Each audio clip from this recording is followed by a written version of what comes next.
Corona जैसी बड़ी महामारी को हराने के लिए भारत में वैक्सीनेशन 16 जनवरी से शुरू हो गया है। लेकिन वैक्सीन को लेकर अब भी लोगों के मन में डर बना हुआ है कि कहीं इसके कारण उनके स्वास्थ्य पर बुरा असर न पड़े। वहीं कई लोगों को वैक्सीन के बाद मौत का डर भी सता रहा है।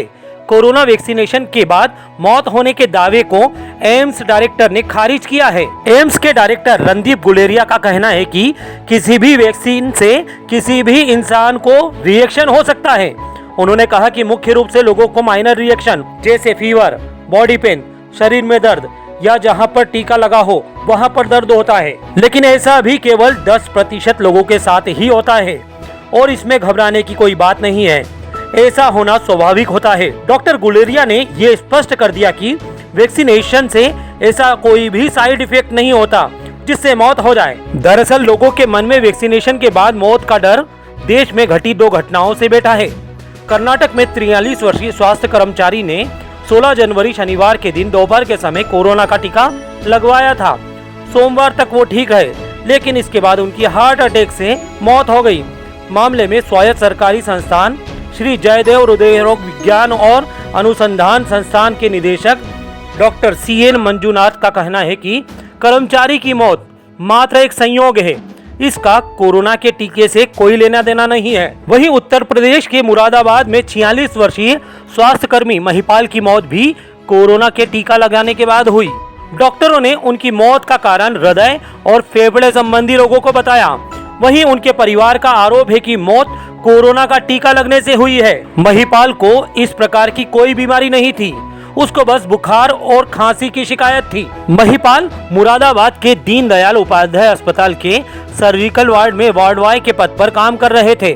16 जनवरी शनिवार को उन्होंने टीका लगवाया और रविवार रात को उनकी मौत हो गई। मुख्य चिकित्सा अधिकारी ने कहा कि महिपाल की मौत का कारण दिल की बीमारी थी। बता दें कि कोरोना की वैक्सीन डॉक्टर रणदीप गुलेरिया ने पहले ही दिन 16 जनवरी शनिवार को स्वयं भी लगवाई थी और उन्होंने कोरोना वैक्सीन से मौत के दावे को पूरी तरह से खारिज किया है। इधर सरकार के प्रोटोकॉल के हिसाब से वैक्सीन के प्रतिकूल प्रभाव मतलब वैक्सीन यदि कोई गलत रिएक्शन दे रही है तो 1800 1200 124 की 24 घंटे 7 दिन चलने वाले लाइन पर संपर्क किया जा सकता है। वैक्सीन कंपनी की ओर से जारी फैक्ट शीट में दावा किया गया है कि 10% लोगों में ऐसी परेशानी आ सकती है जो सामान्य है। वैक्सीन लगाने के बाद आधा घंटा तक सेंटर पर रहना अनिवार्य है ताकि निगरानी हो सके। किसी तरह के साइड इफेक्ट से निपटने के लिए अलग से सेंटर बनाए गए हैं। वैक्सीन का गंभीर साइड इफेक्ट होने पर सरकार की तरफ से चिन्हित और ऑथोराइज्ड सेंटर्स और अस्पताल में इलाज करवाया जाएगा। वहीं कोवैक्सीन बनाने वाली कंपनी भारत बायोटेक ने कहा है कि वैक्सीन लगने पर अगर किसी भी तरह का गंभीर प्रभाव सामने आता है तो उन्हें मुआवजा का भुगतान किया जाएगा, लेकिन इसमें यह बात साबित होनी चाहिए कि गंभीर प्रभाव वैक्सीन लेने के कारण ही हुआ है। वैक्सीनेशन सेंटर पर उपलब्ध सहमति पत्र में मुआवजा की बात को प्रमुखता से उल्लेख किया गया है।